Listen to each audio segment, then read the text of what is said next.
2025 চনৰ পৰাই পৃথিৱীৰ অন্ত পৰিবলৈ আৰম্ভ কৰিব। চলিত বছৰত মানুহ এলিয়েনৰ সংস্পৰ্শলৈ আহিব। বিপদত পৰিব পৃথিৱী আৰু আগবাঢ়িব বিনাশৰ দিশে। 5070 চনলৈকে পৃথিৱীত মানুহ নাথাকিব। 2043 চনৰ ভিতৰত সমগ্ৰ ইউৰোপ মুছলমানে দখল কৰিব।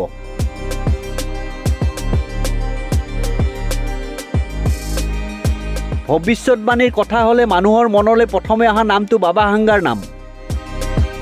বাবা ভাংগা এজন নবী আছিল, যিয়ে মৃত্যুৰ আগতে 5000তকৈ অধিক ভৱিষ্যতবাণী কৰিছিল। তেওঁৰ বহু ভৱিষ্যতবাণী সত্যও প্ৰমাণিত হৈছে। বাবা ভাংগাই 2025 চনৰ বাবে এক আচৰিত ভৱিষ্যতবাণী কৰিছে। ইয়াত আটাইতকৈ চাঞ্চল্যকৰ ভৱিষ্যতবাণীটো হ'ল চলিত বছৰৰ পৰাই পৃথিৱীৰ অন্ত পৰিবলৈ আৰম্ভ কৰিব।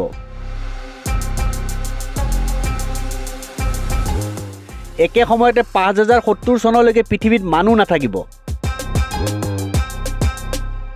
ইয়াৰ বাহিৰেও বাবা ভাংগাই ভৱিষ্যতবাণী কৰিছে যে ইউৰোপত ভয়ংকৰ বিশৃংখলতাৰ সৃষ্টি হ'ব আৰু 2043 চনৰ ভিতৰত ইউৰোপ মুছলমানে দখল কৰিব।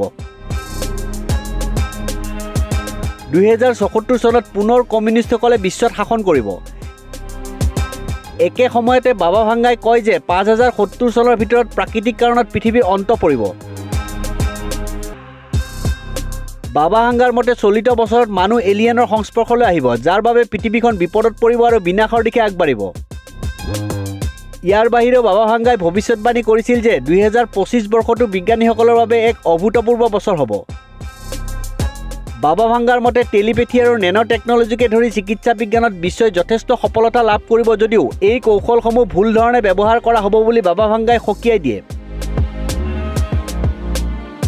ফৰাচী জ্যোতিষী নষ্ট্ৰাডামুছ তেওঁৰ ভৱিষ্যতবাণীৰ বাবে বিশ্বজুৰি বিখ্যাত। আনহাতে বাবা ভাংগাক বালকনৰ নষ্ট্ৰাডামুছ বুলিও জনা যায়।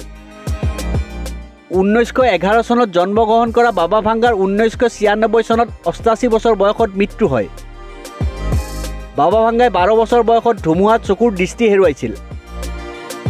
আনকি বাবা ভাংগাইও তেওঁৰ নিজৰ মৃত্যুৰ ভৱিষ্যতবাণী কৰিছিল। বাবা ভাংগাই 1996 চনৰ 11 আগষ্টত 88 বছৰ বয়সত তেওঁৰ মৃত্যু হ'ব বুলি কৈছিল আৰু তেওঁৰ মতে তেওঁৰ মৃত্যুৰ তাৰিখ সত্য বুলিও প্ৰমাণিত হৈছিল।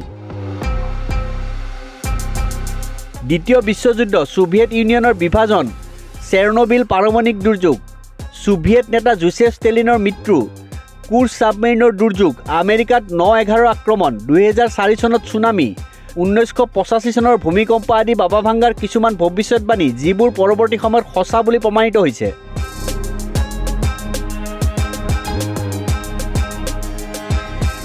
News desk report, news 13।